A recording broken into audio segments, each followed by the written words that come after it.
Welcome back to From Left to Right. This is Aaron West, and we have a big story today.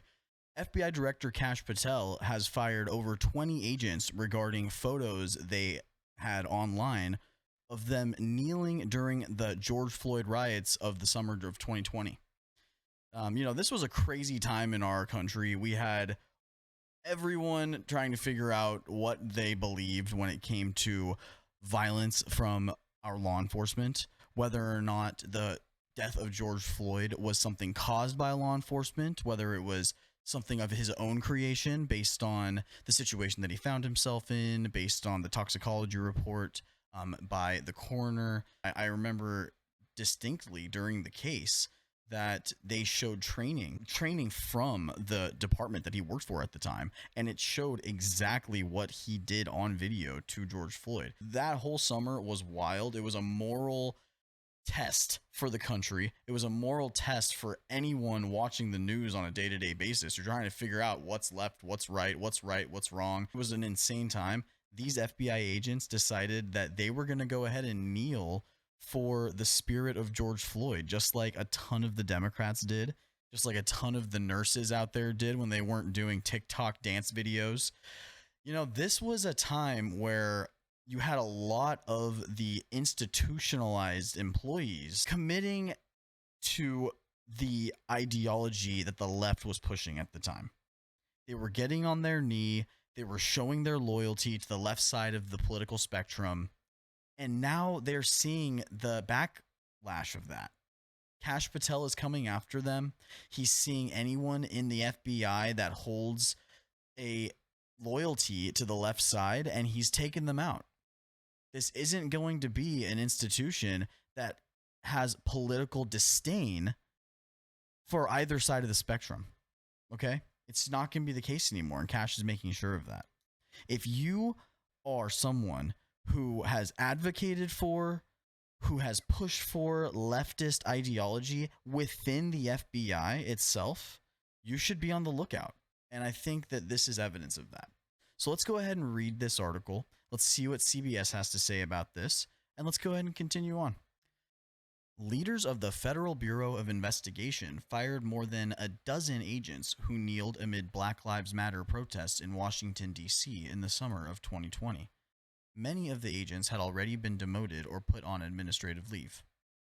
One source told CBS News that the termination letter to the agents cited their alleged lack of judgment in their actions. The agents had been photographed kneeling after encountering protesters during the demonstrations that followed George Floyd's death in May 2020. And, I think that's where this is all coming from, the lack of judgment of these people to show their loyalty to a specific political ideology at the time. The FBI shouldn't be the voice of any ideological spectrum. It should be a completely balanced organization that is only working through the color of law. It should not be basing any of its convictions, any of its investigations off of political ideology. That is what's important here. And when these agents went off and kneeled on camera, they showed that their loyalties were to one side versus the other. And that is what you all need to understand. That is the bottom line of this story. When you're an FBI agent, you're an employee to the American citizen, not to the Democratic Party or to the Republican Party. And Kash Patel is making sure that the FBI agents understand that. Let's go ahead and continue reading. The kneeling had angered some in the FBI, but was also understood as a possible de-escalation tactic, the Associated Press reported. The number of FBI employees terminated was not immediately clear, but two people told the Associated Press it was roughly 20. The FBI Agents Association, which represents a majority of FBI agents, said it strongly condemns the firing and urged Congress to investigate. The association accused FBI Director Kash Patel of violating the law and ignoring the agent's constitutional and legal rights instead of following the requisite process. Leaders uphold the law. They don't repeatedly break it, the association said. They respect due process rather than hide from it. Patel's dangerous new pattern of actions are weakening the Bureau because they eliminate valuable expertise and damage trust between leadership and the workforce, and make it harder to recruit and retain skilled agents, ultimately putting our nation at greater risk. And, of course, the union is going to have the backs. I can respect it. I can respect the FBI Agents Association having the backs of FBI agents. Okay. What this is something these people have paid into. This is an organization that these people have paid into, and it is going to have some sort of political lean. Okay. The FBI Agents Association is not being held to the standard that the actual FBI itself needs to be held to. Okay. The FBI Agents Association is going to have a lean left or right, no matter what. Okay. Because you have people take over the board, and then they hire their friends, and then they hire their friends. And then soon enough, the board is all one political side of the spectrum. Okay. But the FBI itself, that is what has to be balanced. We cannot have our agents publicly galvanizing one cause or the other. Okay? It can't be the case. An FBI spokesperson did comment on the firings. The firings come amid a broader personal purge at the Bureau as Patel works to reshape the nation's primary federal law enforcement agency. Premier, but same thing. 5 agents and top-level executives were summarily fired last month in a wave of ousters that current and former officials say has contributed to declining morale. One of those, Steve Jensen, helped oversee investigations into the January 6, 2021 riot at the U.S. Capitol. Another, Brian Driscoll, served as acting FBI director in early days of Trump administration and resisted Justice Department demands to supply the names of agents who investigated January 6th. See, these are the guys that you have to watch out for, though, Like, these are loyalists to the cause that those investigators were pushing for at the time.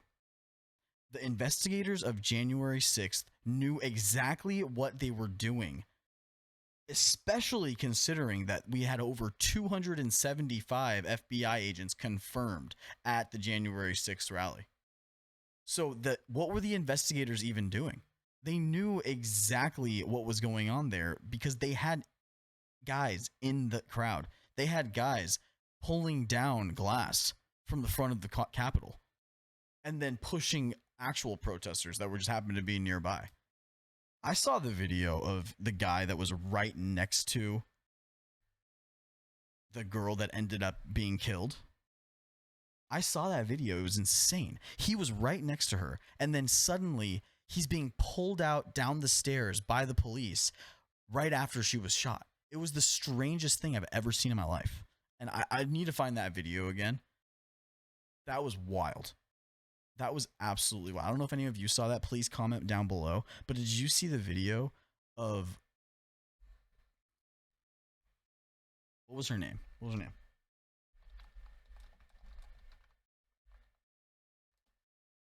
Her name was Ashley Babbitt. Yeah. Okay. So that was one of the craziest videos I've ever seen.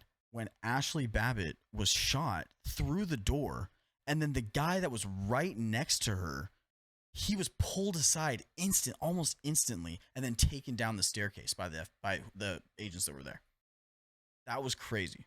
Absolutely insane. If you guys saw that, let me know down below. If you have the video, let me know down below. I think I might have even saved it on my phone because it was so crazy. So let me see if I can get it up at one time. Let's go ahead and keep reading.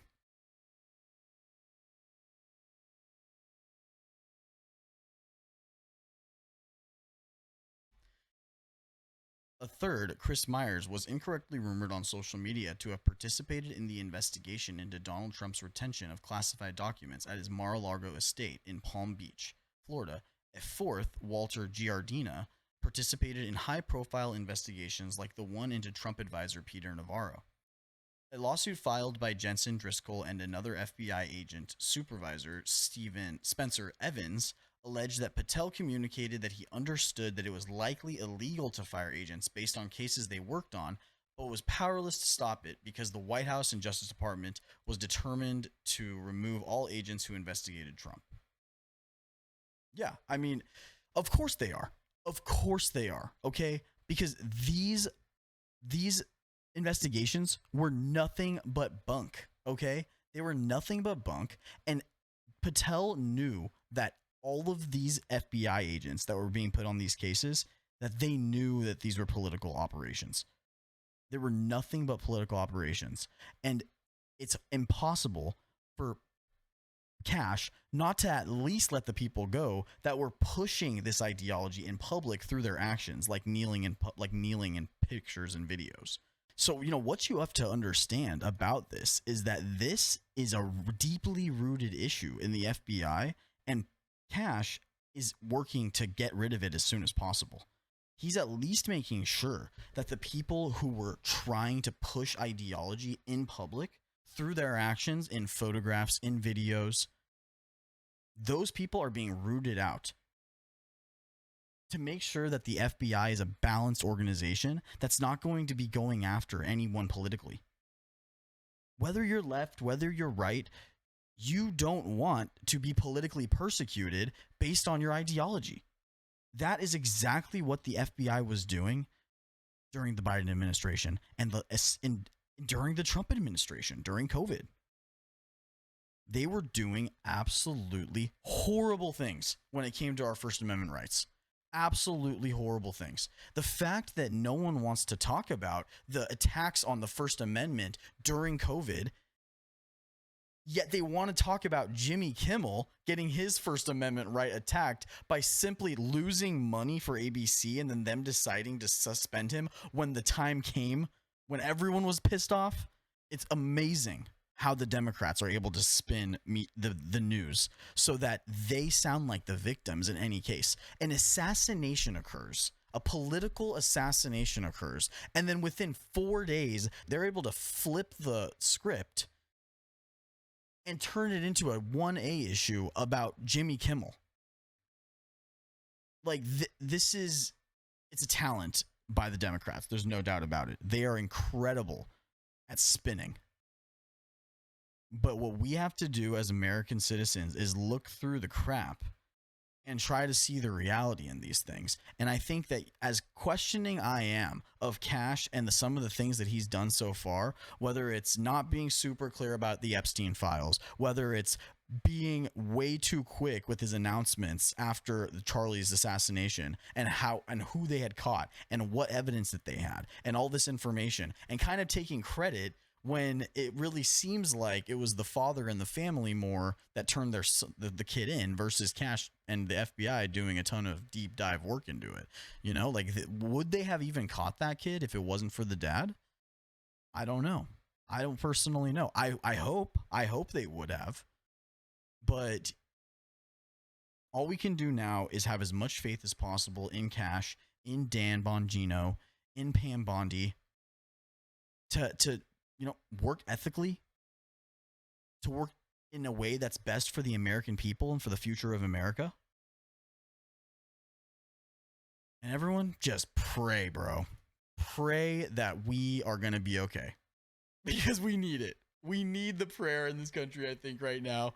And, just let's get to the next day. Let's move on. Let's find our way forward as Americans. Let me know what you think about this video below. I really appreciate you guys for staying all this time. And, I think this is a positive move. Well, let me know what you think. Can't wait to hear. Bye.